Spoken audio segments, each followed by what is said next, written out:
Bonjour, je suis content de vous retrouver aujourd'hui.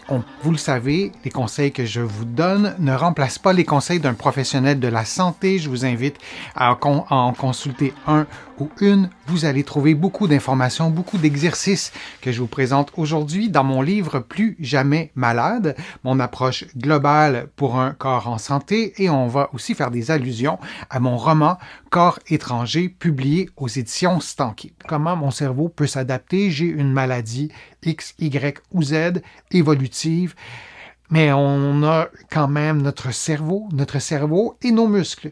Ce sont les deux endroits dans notre corps qui ont une capacité d'adaptation vraiment très élevée. Et ça, c'est absolument fantastique. Le cerveau peut changer et s'adapter. C'est ce qu'on appelle, et le mot est important, la neuroplasticité. Il y a plusieurs connexions dans votre cerveau, il y a plusieurs nerfs et il n'y a pas un seul chemin pour se rendre au point A. Il y a plusieurs chemins, il y a plusieurs routes. Cette neuroplasticité vous a permis, enfant, d'apprendre à écrire, à lire, à jouer d'un instrument de musique, à pratiquer un sport, et vous avez encore cette neuroplasticité-là dans un contexte d'avancée en âge aussi. Elle est là, elle est fondamentale, et dans un contexte de maladie neurologique aussi, elle est là, la neuroplasticité, et on doit l'utiliser, on doit la stimuler. Cette neuroplasticité, c'est la faculté du cerveau, à créer de nouveaux chemins pour contourner les obstacles. Lorsqu'on a une difficulté pour se rendre au point A alors que la ville elle est congestionnée, pour travailler en visite à domicile, j'ai appris vraiment à contourner certains endroits qui sont toujours congestionnés. On fait la même chose avec le cerveau. Le cerveau fait la même chose par lui-même.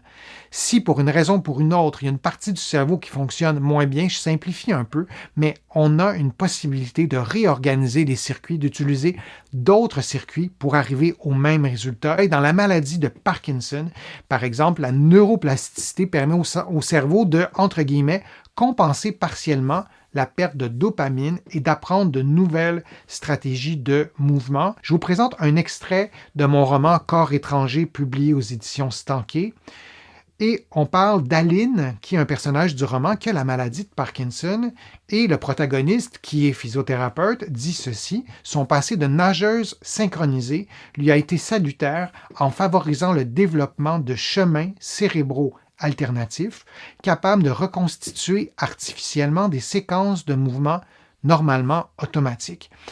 Et donc, quand on a fait de la nage synchronisée, notre cerveau a acquis un paquet de chemins, disons. Les exercices réguliers et variés, pas toujours faire les trois mêmes exercices, stimulent cette plasticité et aident à maintenir les fonctions motrices plus longtemps. Quand on voit des gens courir qui sont dans la soixantaine, 70, 80, même plus, on a collectivement parfois le réflexe de dire c'est pas normal, ils vont tomber, c'est dangereux.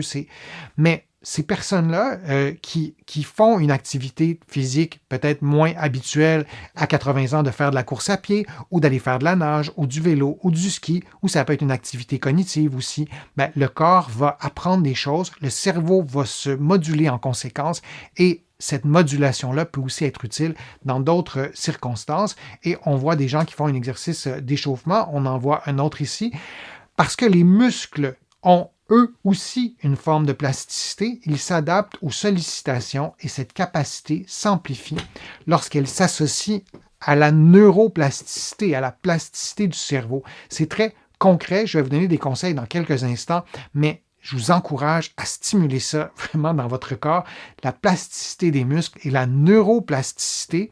Si j'avais une baguette magique pour vous convaincre du jour au lendemain de le faire, je suis persuadé que ça améliorerait votre qualité de vie à court terme et aussi à long terme. Je vous donne quelques conseils tout simples. Pratiquez des activités qui combinent la coordination, l'équilibre et le rythme, comme la marche cadencée, la marche à un rythme très précis, soit que vous comptez, soit que vous marchez au rythme d'une musique que vous écoutez, et aussi la danse. On parle beaucoup de notre système, de nos systèmes de santé qui sont défaillants, qui n'arrivent plus à être efficaces parce que la population est vieillissante. Là, on le dit souvent comme ça. Je pense que la population est vieillissante, mais on pourrait avoir une population vieillissante en meilleure santé. C'est pas parce que la population est vieillissante qu'on doit tolérer une prévalence de problèmes de santé si élevée. Par exemple, pourquoi on accepte collectivement, ici au Québec, que 70% des personnes de 70 ans et plus soient hypertendues. Je vous montre deux éléments, la marche cadencée et la danse. Si on encourageait beaucoup plus de personnes à danser plus régulièrement, à marcher à une intensité modérée ou élevée, notre santé cardiovasculaire serait meilleure. On serait en meilleure santé parce que notre cerveau aussi serait en meilleure santé et en même temps, on stimulerait la neuroplasticité, la plasticité des muscles en apprenant un nouveau mouvement, en demandant à nos muscles aussi de générer une certaine puissance pour pouvoir danser et d'acquérir des nouvelles capacités physiques qui nous aideront dans un contexte de maladie neurologique ou d'avancer en âge. Autre conseil, apprendre à jouer d'un instrument de musique, apprendre une nouvelle langue, apprendre un nouveau style de danse, sortir de sa zone de confort et apprendre. Le cerveau aime apprendre. C'est comme ça que le cerveau peut s'adapter malgré une maladie neurologique et ça fait toute la différence sur la qualité de vie de la personne. Je vous remercie de votre participation, je vous remercie de vos questions. Je les lis toutes, j'y réponds en direct, j'y réponds en rediffusion dans d'autres vidéos. Vous allez trouver beaucoup d'informations sur mon site web, le www.denisfortier.ca. Vous pouvez vous abonner aussi gratuitement à l'infolettre et vous allez trouver beaucoup d'informations dans mes livres.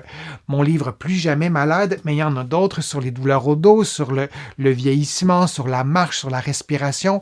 Plusieurs d'entre vous, vous les connaissez déjà et je vous remercie aussi beaucoup pour vos contributions. Vous le savez, sans elles, je ne pourrais vous produire autant de nouveaux contenus. Vous pouvez contribuer en cliquant sur le petit cœur ou aller sur mon site web. Il y a d'autres façons aussi de contribuer autres que financières. Je suis Denis Fortier. Je vous remercie beaucoup. Je vous dis à une prochaine fois, à une prochaine vidéo. À bientôt.